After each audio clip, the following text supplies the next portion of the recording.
No matter what, as the quarterback at a high-profile school, you're always going to get way too much credit and way too much blame. The only thing that's different about Stetson Bennett is he actually never gets the credit. Hello, welcome to Always College Football. We made it, folks. It's August 1st. We have college football games this month. Time to get excited. The Hall of Fame game for the NFL, if you're into that sort of thing, it's coming up just a couple days from now. So, hey, we're almost there. We made it. It's time to start diving into fall camp, dive into some of these rosters, and we're glad that you're here to do it with us here on Always College Football. Please like, rate, and subscribe. Really helps the show out, really helps us out. Hit us up in the comments. Tell us where we can improve because we're trying to tailor the show to what it is that you guys are looking for. I'm Greg McElroy. Along with me, as always, is Mark Kubiak. We have a great game plan in store for you today as we're going to play a little game called Low Hanging Fruit. You're going to like it, I promise. We're also going to dive into a couple of teams that are expected to be on the rise. I picked out three major questions for each of the three teams that we're going to address. So hang in there, Volunteer fans. Hang in there, fans of the Cornhuskers. We will get to you. I think you guys all have a chance to be better this year, but there are three big questions that are standing in the way. So without much further ado, let's talk about it. All right, let's talk about it. Three teams that we've picked out, and there are many more. So if your team's not listed amongst these three, we'll get to you, I promise. We still have several weeks before the first games get underway, so don't worry. We're going to hit everybody. We do not overlook anybody here on Always College Football, but there's three teams that we wanted to highlight today that I think are marked for significant improvement here in 2022. We're going to start with the Tennessee Volunteers. That's right. Three big question marks, though, for the Tennessee Volunteers. And there are a few others. There's a few more question marks than that. But for each of these three teams, it's like the law of three today. Each of these three teams that we're going to hit, there are three legitimate question marks. The first question for Tennessee is, can you get off the field on third down? Tennessee, that's right, second worst third down defense in the SEC in 2021. They allowed over 42% conversion rate. That, in case you're wondering, outside the SEC, that's good for 101st out of 130. It's not what you want. But on a little bit of a deeper dive, as you dive just a little bit deeper, not only do those third down conversions naturally hurt their defense, but among the 61 scoring drives in which Tennessee gave up last year, 37 of the 61 were actually the result of a drive being kept alive because of a third down conversion, including more than half were touchdown drives. So you have to be able to get off the field on third down. I think you can do that with addressing two different position groups. Question number two, can you solidify the middle of the defense and the secondary? One of the biggest concerns that I have about this defense this year is actually the fact that Matthew Butler was maybe their best defensive player. He's no longer there. Other two defensive players that I think are significant losses, you obviously lose Alontae Taylor and you lose Theo Jackson. Alontae Taylor played starting corner. He was your number one. He was your alpha. He was also great against the run. Love Alontae Taylor, by the way. And Theo Jackson was probably one of the biggest surprises in the SEC last year. Those two guys being gone in the addition to Matthew Butler is something that might be significant. Now, Rodney Garner, the defensive line coach, probably one of the best in the country. Nobody does a better job than him. Well, there might be a few, but he's among the best in the country. He is going to have to develop some young pieces and develop them really quickly. You also lose Caleb Tremblay. You also lose Jaquan Blakely. It's not like you bring back everybody with the exception of Matthew Butler. You don't. There are going to have to be some pieces that step up. And right now, with what Tim Banks does defensively, most of their presence, at least in affecting the opposing quarterback, is going to come off the edge. Please let someone emerge in the middle. It might be Latrell Bumpus. We'll see. I think some people have felt like he's the most likely candidate to step up in Butler's absence, but it might take more than just him to replicate the productivity that you got from Matthew Butler. So I know I've said Matthew Butler 100 times. I just thought he was that important. I really thought he was maybe the best defensive player and probably one of the unsung heroes on last year's surprising effort from Tennessee. The back end is also something that I'm very concerned about. We're talking about third downs, rushing the passer, and being able to create cover matchup problems for the opposing offenses is something that Tennessee's going to have to address. And right now, without Alontae Taylor, we only have a 1-game sample size of him not being out there. That was the bowl game against Purdue in the Music City Bowl, and it was not good. As of right now, I think they'll be fine as far as number 2 corners are concerned. I think their depth is okay, but you need to have an alpha. And I also think trying to find out who's going to play that nickelback spot is going to be very important. We'll see who it is. I'm not sure how it's all going to shake itself out in this defensive system, but the back end has to be addressed. That group really underachieved last year and gave up a ton of yards, 122nd to be exact, in college football last year against the pass. So you couple that with the fact that they're replacing their 2 best players off of the group that gave up more yards than just about anybody in the SEC and more yards than just about anybody in the country. Not ideal. So find pieces to replace Alontae Taylor and Theo Jackson.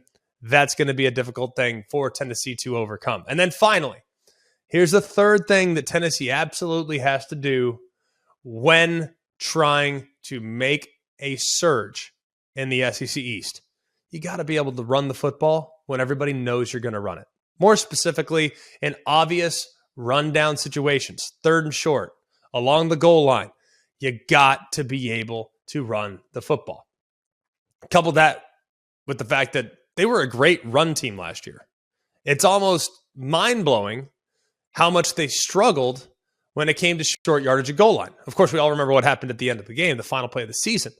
But in 26 rushing attempts on 3rd and short or 4th and short in the final 4 games of the season, the Vols failed to gain a first down on 10 of those 26 rushing attempts. That is unbelievable, especially knowing the fact that your quarterback in Hendon Hooker is a very capable runner. And you lose what might be your best offensive lineman, probably your most versatile offensive lineman in Cade Mays at right tackle. Now, I know everybody else is back, but you got to be able to run the football when the tough yards are there to be had. They got to find who that running back's going to be. Because last year, as soon as you lose a piece in Tyon Evans, next thing you know, the running game kind of disappears, especially when it comes to that short yardage and goal line situation. So got to improve that. It will also help you in putting the game on ice in 4-minute situations. So I think Tennessee, run the ball when everyone knows you're going to run it. That's the third question for them. So those are the 3. Let's revisit Tennessee. Can you get off the field on 3rd down? That's number 1. Number 2, can you solidify the defensive line in the middle of the defense and the secondary? And number 3, can you run the ball in obvious rundown situations? Those are the 3 big questions that keep Tennessee from potentially getting to, some people think could be a 10-win season. Wouldn't surprise me at all if they can especially improve in the 3 aforementioned areas. I got a bonus question for you. Okay. If he's ruled eligible, what impact will Brew McCoy have on Tennessee in the passing game?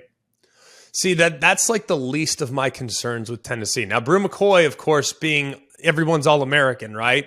I think he's bigger in name than he is in productivity so far. Doesn't mean he won't get there, but everyone knows him because he was at Texas and he was SC. It's like transferred all over the place, right? So, and he was a 5-star, all-world type of player. But when you look at what they have at wide receiver, the last thing I'm concerned about is what they have at that position, because that group is stout. We all know exactly what the pecking order is likely to be, too.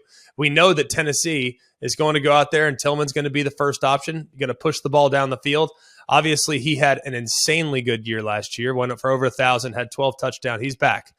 So I think that if Brew McCoy can come back, he's going to be fighting for looks because Jalen Hyatt's in the mix. I mean, Warren's in the mix. You obviously want to run the football. But Hendon Hooker, that's a very talented cast that he has to rely on. And if Brew McCoy is out there, it's only going to become even more talented and more deep with what he could potentially provide. All right, on to team number 2 that I think could really surge this year, and it's the Louisville Cardinals. I think there's a few things that are standing in the way between what they did last year and what they could potentially do this year. It centers around their quarterback, new offensive coordinator. There's a lot of things right now I think to like, especially with how they've recruited. Goodness gracious. Have you seen how Louisville's recruited? It's unbelievable. They have like one of the top classes in the country for 2023. So it feels like there's some momentum around the program, which is surprising because it really hasn't been all that positive the last several months and even the last couple of years. But there's 3 things that I think Louisville can do to immediately surge here this upcoming season. The first one, can you please learn how to finish? There were so many games last year where Louisville had the ball on their racket but faltered in a crucial moment. It might be failing an opportunity against Wake Forest. The collapse against Virginia would keep me up at night. Okay, the goal line stand against Clemson and the inability to stay competitive in the fourth quarter of the game against NC State. I mean, those were 4 games that were very, very winnable. Just for whatever reason, they could not get it done. If you learn how to finish. Now, the one thing I'll say about this staff, and I think Scott Satterfield does a fantastic job in being willing to look within, being able to kind of strategize, all right, how can we make sure that the same thing doesn't get us this year that got us last year? Well, the staff has made everything this year about finishing in the fourth quarter. They've emphasized the way they finish practice, and that's a heightened level of intensity. They've now implemented a new training aspect in regards to their mentals, making sure the guys are focused and know how to compartmentalize the pressure there at the end of the game. They did the same thing, by the way, in 2020 in 2021 for the 2020 season. 2020, all they did was turn the football over. So what they do? They made all about turnovers, turnover gauntlet, all those other stuff they did in practice in order to make sure that turnovers weren't an issue in 2021. It was met with tremendous results. So hopefully the self-scouting that the staff did will be beneficial for Louisville when it comes to finishing games here in 2022. That's number one. Number two, we know, at least I know, I think Malik Cunningham's one of the most underappreciated quarterbacks in college football. I think he is so underrated. He's got unbelievable God-given gifts, is occasionally the tiniest bit erratic, does occasionally miss open wide receivers. Okay, we know he's great. I know the talent at running back is deep. They have really, really solid pieces there. But I'll tell you what I don't know is the pecking order at wide receiver. What's that going to be? Look, we know that there have been turnover at that position for the second year in a row. It's not ideal. Jordan Watkins is gone. Tyler Harrell's gone. Justin Marshall. All those guys, 3 of the top 4 wideouts from last year based on yardage receiving are in the transfer portal and all found new homes. What we do know is that Amari Huggins-Bruce is a pretty dang solid piece. Now, he's the top returner and could be in line for a massive breakout year. He only had 29 catches last year, had about 450 yards or so, 4 touchdowns, what have you. He might now be forced to step up as the number one guy. A couple other pieces that maybe you're not so sure about. Braden Smith, another guy whose name I've been hearing some pretty good things about. He's in line to be a key piece, but got banged up early in the year and wasn't necessarily available. And then you also look at what they've done in the portal. Talked about how they're recruiting high school kids. Well, they also did a pretty good job in the portal this past offseason. They go out and they get Tyler Hudson, who, according to everybody, is a star in the making. He's from FCS Central Arkansas. So we're talking small school. This guy's supposed to be the real deal. I don't know. I'm going to be honest with you. I don't know. But based on the people that do, they say he can really do some things. And then the other name that you need to remember is D. Wiggins. He's from Miami, and he was in line to start after a few years there. So he's in a good spot too. So the receiver core might actually be pretty good, but they need to, I think, get a little bit better and being well-rounded in that regard before I can expect Louisville to really take the next step. So who are going to be the reliable pieces at wide receiver? And then finally, for Louisville, you have the quarterback in Malik Cunningham. I think there's 2 positions you absolutely have to have if you want to be a contender in college football. You have to have the quarterback, and you better have a good defensive line. And right now, when you look at Louisville, over the last few years, they are probably one of the most underwhelming groups that the Louisville roster has had. They've had good talent. They've recruited pretty well. They've had some nice pieces. And you think about great Louisville defenses in the past, man, they had guys that could get after you at quarterback. So at least there's one bright spot for optimism. I already referenced the transfers that they have at wide receiver. But the biggest transfer that they brought in, I think, is the nose tackle. They bona fide. He might be an NFL guy. I think he is a real difference maker there in the middle of the defense. Jermaine Lole. He's from Arizona State, and if he transfers over, he should secure the middle of that defense and be able to provide a little bit of a boost to that spot because it's been a little bit underwhelming there the last couple years. So his immediate impact will certainly be felt. You also can look at the true freshman, Ashton Gillott. He was rock solid last year. 8 tackles for loss, 4 sacks. He also missed some time. As a true freshman, that's a pretty dang good place to start. Then Yaya Diaby, not the greatest year in regards to statistical production, but he had plenty of opportunities. I mean, he was a fixture in the opponent's backfield. He just couldn't close. The guy finished with 3 tackles for loss, just a sack and a half, but he had 7 quarterback hurries. So if you look at what he could have done statistically last year, if he could finish when he got to the queue, he might have had a big season. Those 3 names, in addition to, I think, what should be a little bit improved depth, could help Louisville take the next step along the defensive line. So the 3 questions for Louisville, we'll revisit them. 1, can you learn how to finish? Too many games last year got away. Too many games were close calls. You have to be able to win the close ones if you want to get over the hump. 2, what's the pecking order at wide receiver?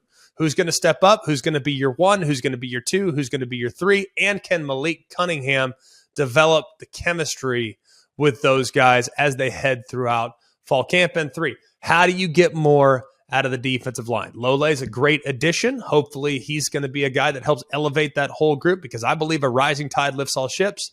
But if he's not as expected, will there be other pieces to help mix in that group? They can be good. They can be rock solid, but I want to see better production. And if they're going to contend, that's a spot that definitely needs to step up. All right, bonus question with Louisville. Is Malik Cunningham a Heisman sleeper, especially with his last 3 games of the year being Clemson, NC State, and Kentucky? Why not?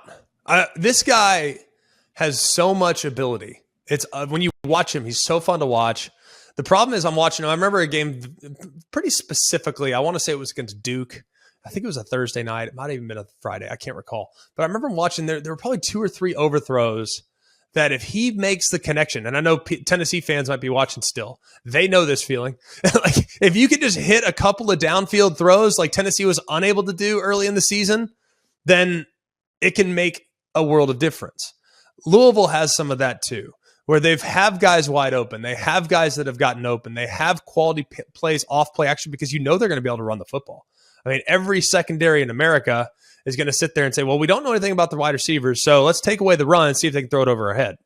That's probably going to be the approach. And honestly, Malik Cunningham, I think, needs to do a little bit better job of letting those guys run free and letting those guys run under some throws and not allowing it to be an overthrow. There's a few too many of those, but I think Malik Cunningham's rock solid. So if he can connect on some of those big plays, if he can put up some of the stats that a lot of us anticipate coming from him, he's not played a lot of football, and he has a pretty good supporting cast.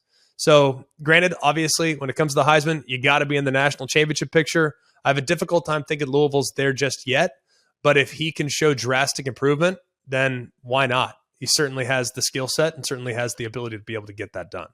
All right, now on to our 3rd and final team. A lot of people seem to think that this is maybe a bit of a reach for me, but I like them this year. Maybe I'm crazy, and I will certainly eat crow if they don't take the next step. That's for sure. I can promise you. But I want to talk about the Nebraska Cornhuskers.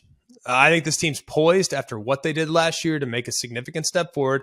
I know that, look, 3-9 is 3-9, and you are what your record says you are, but this team felt better than 3-9 last year. And Vegas already has their win total at 7.5. So what does that tell you? It tells you that Vegas clearly thinks they're going to be pretty good, at least quite a bit better. So I am bullish on Nebraska. There are 3 major question marks that I have right now. 1, how does the new offensive staff come together? Look, it's been documented. Mark Whipple, the new offensive coordinator, he comes over from Pitt.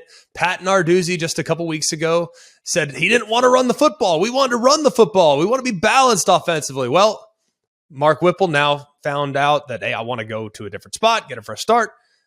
And I think this is actually probably a pretty good move. Part of the reason why, if you look at the Big Ten numbers against the run, it's very, very difficult to run the ball in the Big Ten across the board. You can look at whether it's Wisconsin or Ohio State had their fair share of challenges. Michigan was, of course, great against the run. There have been several teams in the Big Ten that have prided themselves forever. Iowa, another good example, have prided themselves forever in being able to stop the run. Well, it's hard to run the ball in the Big Ten. So what do? Go hire a coordinator that's pretty dang good in finding completions and finding yards through the air. That's what Mark Whipple is. So I think it's going to be pretty good. But how does he blend with Brian Applewhite, the running backs coach, the wide receivers coach, and passing game coordinator Mickey Joseph, and then, of course, the offensive line coach, more on them in a minute, Donovan Raiola. They were all brought in. The offense really wasn't that bad. I mean, they scored almost 28 points per game last year, but it just wasn't good enough to be able to get them over the hump on so many different occasions. So I think their offense will be better. I think their offense will score points. I think this offensive staff is the right move for Scott Frost in a critical year to be able to take advantage of a Big Ten, and more specifically a Big Ten West, that is slightly more vulnerable against the pass than they are against the run. That's question number one. Question number two. Is this offensive line going to be able to protect anybody? Because we'll talk about the quarterback in a second, okay? But this offensive line last year, I don't want to say they were atrocious or horrible or any of those other things. No, I'm not going to say all that. But they didn't give Adrian Martinez much help. And if you look at just how often they got beat, it was really, really jaw-dropping. Probably among the worst, and not just the Big Ten, but arguably in all of college football. Like, I don't do like pass blocking grades and stuff like that. I'm a quarterback. Like, I don't do that stuff. But I know when I watched the tape and when I watched Nebraska, there were a lot of guys that were screaming in their pass rush against Adrian Martinez. And there was a lot, way too many occasions where he was actually running for his life. So will the offensive line be able to step up in a new pass-happy scheme? Look, that to me is a huge question mark. Because if you struggled in pass blocking last year with a major dual threat quarterback, what are you going to do when you have a slightly more prototypical drop back quarterback and an offense that's going to throw the ball a little bit more often? That, I think, is something that's going to be figured out. Couple that with the fact that you also lose probably your best 3 offensive linemen from a year ago, 2 to the NFL draft, and 1 who's suspended for the entirety of the entire season. So I think you lose those interior 3 and you got real issues. So can Nebraska figure things out with new offensive line coach Donovan Raiola? I think they'll be okay. I think they'll be better. And I also think Mark Whipple won't put them in difficult situations. He'll get the ball out of Casey Thompson's hands fast. He'll do some misdirection. He'll take some of the pressure off up front. I think he has to, because this group might take a little while to gel. Question number 3. All right, we know about the new staff offensively. We know about the offensive line struggles. But do we know this for sure? Is Casey Thompson an obvious upgrade over Adrian Martinez? Does it go without saying? Are we positive? So I don't know. I don't know for sure. I know statistically speaking, I can look at it and say, well, Adrian Martinez, 10 picks, 14 touchdowns. I look at Casey Thompson at 24 picks, led the Big 12, all this other stuff. But I don't know for sure right now that Casey Thompson's way better than Adrian Martinez. I think Adrian Martinez got a little bit of a bad rap. And don't get me wrong, there were a lot of things that bothered me about Adrian Martinez the last few years, whether it be constant struggles, up and down play, turnovers, especially late in games. I mean, there are things that I can understand why Nebraska fans would get a little sour. I get that. But right now, Casey Thompson, it's not like he just led the Texas Longhorns to, a Sugar Bowl berth. There were still some things that he did and could probably improve on as well. So I think while Nebraska fans are excited, hey, hope springs eternal, we got a new guy coming in, he's going to fit this offense nicely. The guy that they just had does have pretty impressive skill set. It just never came to the forefront. It's good marriage for both. I think Adrian Martinez is going to do great at Kansas State. And I actually think Casey Thompson is going to do really well at Nebraska. But I also think what Martinez had to play behind from an offensive line standpoint, some of the challenges that they had in just trying to pass protect, I don't think we ever got a fair evaluation of what Adrian Martinez could have been. Look, I think that Thompson's solid. I think he's rock solid. And I think this offense will suit him nicely. But I cannot tell you without a shadow of a doubt, slam dunk, that he's way better than Adrian Martinez, to the point where Adrian Martinez is a 3-9 quarterback, Casey Thompson's a 10-2 quarterback. I don't know if I can go that far just yet. He is a little bit of a question mark for me, but knowing how much is going to be put on his shoulders, he, I think, has to be the third question when evaluating what Nebraska might be. So we got 3 major question marks for Nebraska. In order for them to take the next step, I got to know whether or not the offensive staff will gel and will come together. Number 2, will the offensive line in a new pass-happy scheme be able to keep their quarterback's jersey clean? And 3, is their quarterback this year, Casey Thompson, going to be that much better than the quarterback that they had and struggled with because they lived in mediocrity the last few years? Is Casey Thompson that much better than Adrian Martinez? I guess we're going to find out. Bonus question on Nebraska. Will the pressure that Scott Frost is under just ultimately be too much for him and the team this year, even if they are improved? Well, but like, I think some people always want to, characterize these guys as like dead man walking. Like I don't go that far. Like I think Scott Frost, he didn't take dumb pills when he got to Nebraska. Like he didn't forget how to coach. Like it's a little bit of a trial and error. Nebraska's been in a little bit of a different spot. But I still think that, yes, while the pressure, and they probably feel even more pressure because it's your alma mater. I would love for people to go back now, hindsight being 2020. Tell me what Jim Harbaugh looked like at media days last year. And knowing the situation that he was in where we're going to give you a pay cut. You're basically on a 1-year prove-it deal, all this other stuff. Reading between the tea leaves, did he look good? Did he look good last year? And ultimately, did it affect how Nebraska or Michigan played last year? No, I think Michigan was pretty dang good. You got to the playoff, won the Big Ten. But if we're going to hyper overanalyze what these guys look like at media days, then we're probably going to spend a lot of time reading way too much into the tea leaves. Let's just see what happens.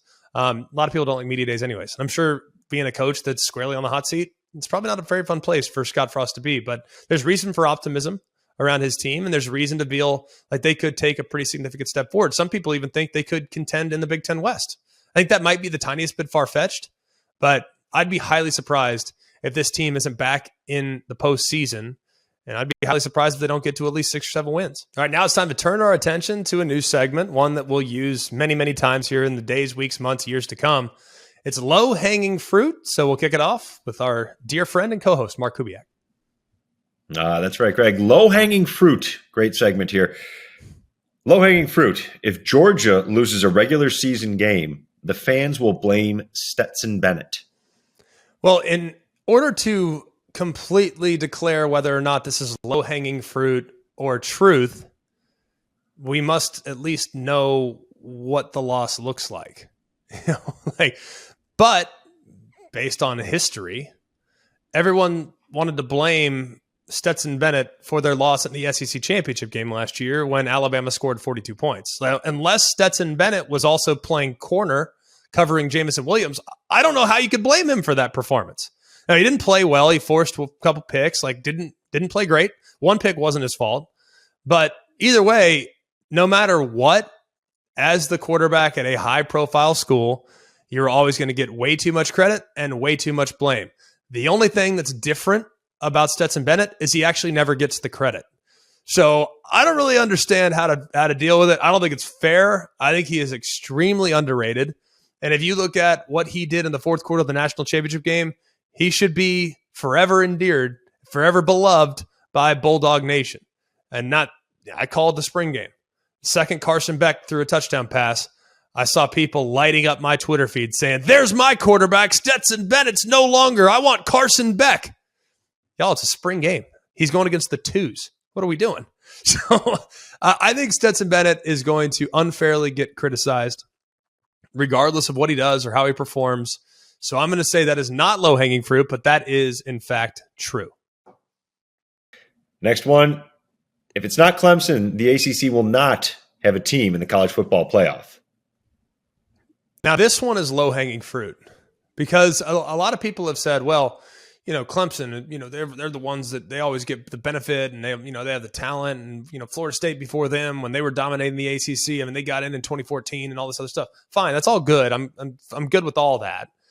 But ultimately, we've seen teams a la North Carolina in 2015 that was an onside kick away from beating Clemson and punching their ticket to the college football playoff. A couple years back when Miami was making a run, I think it was 2017, whatever year it was, they were sitting there at number 2 in the country. Played poorly last few games of the year. Ended up tumbling out of the college football playoff conversation. So no, I'm not one that says, well, the college football playoff rewards brands and all stuff. No, like I think they reward the 4 best teams. And regardless of what those 4 best teams' history is, they will get in. For instance, if Wake Forest last year is undefeated and doesn't get beat badly by Clemson, are they in the mix? If Pitt, if they don't play poorly at times at the beginning of the season, are they in the mix? I mean, sure. Is NC State, who a lot of people think is a dark horse this year, could they make a run? Without question. Absolutely, all those teams can make the college football playoff. The problem is we've seen way too many occasions in which those teams stub their toe. And I think in the ACC, it's a little bit more difficult to generate the goodwill because people perceive the league as not being quite as strong or as deep as the Big Ten or as the SEC. Fair or unfair, it's played itself out over the course of time. Now, I think there's plenty of teams that play really high-quality football. I love NC State. I love Pitt this year. I think Florida State will bounce back, even though I think playoffs is a little bit of a reach. And I think Clemson's actually going to be excellent. So I think the ACC will have a playoff team this year. My money's on Clemson, but I wouldn't at all be surprised if it were Pitt or NC State or, heck, even North Carolina. People think they're going to be dangerous this year as well. Okay, we have a quote, the next one, from George Kliavkoff at Pac-12 Media Days. He said, "With respect to the Big 12 being open for business, I appreciate that. We haven't decided if we are going to shop there or not yet."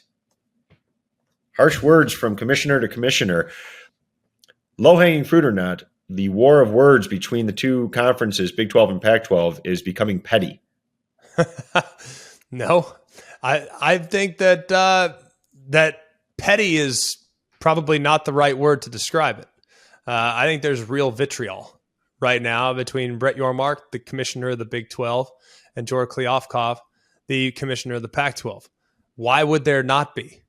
It's been documented that the Big 12 has gauged the interest of multiple Pac-12 teams, and the Pac-12 is in the midst of a meeting negotiation. So obviously, there's no love lost between the two teams. And I think in an effort to take advantage of this newfound vitriol, we should have a kickoff tournament between the Big 12 and the Pac-12 every single year. Hey, your number 1 team plays our number 1 team. Your number 2 team plays our number 2 team, and vice and so on and so forth. And take 12 versus 12.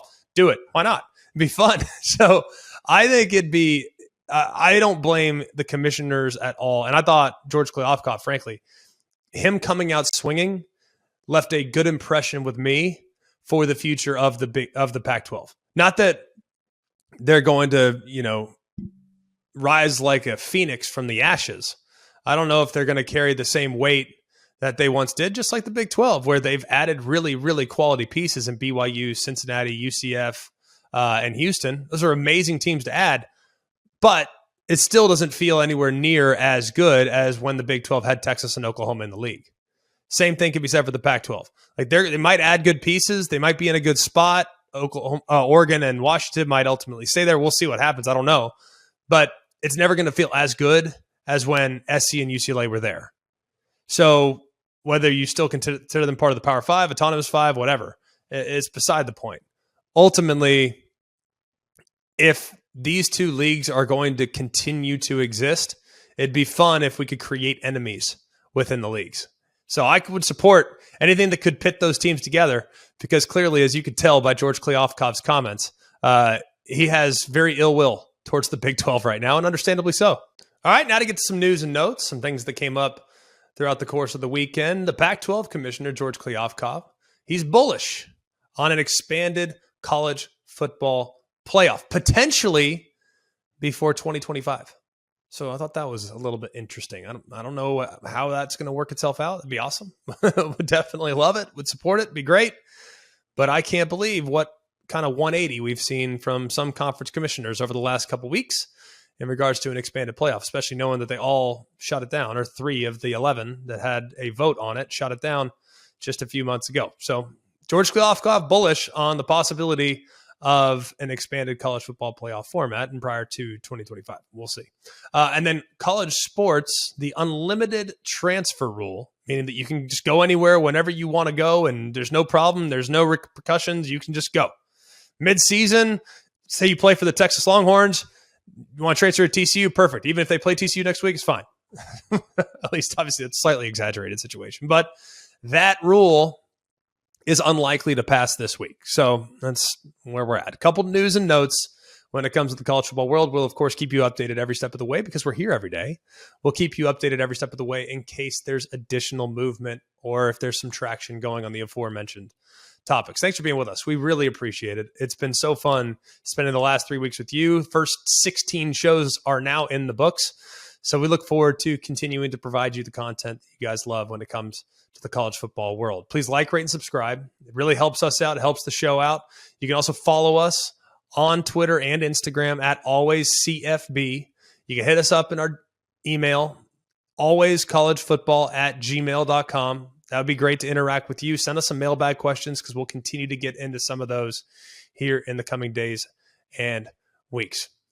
Remember, college football season never ends, especially when it's August.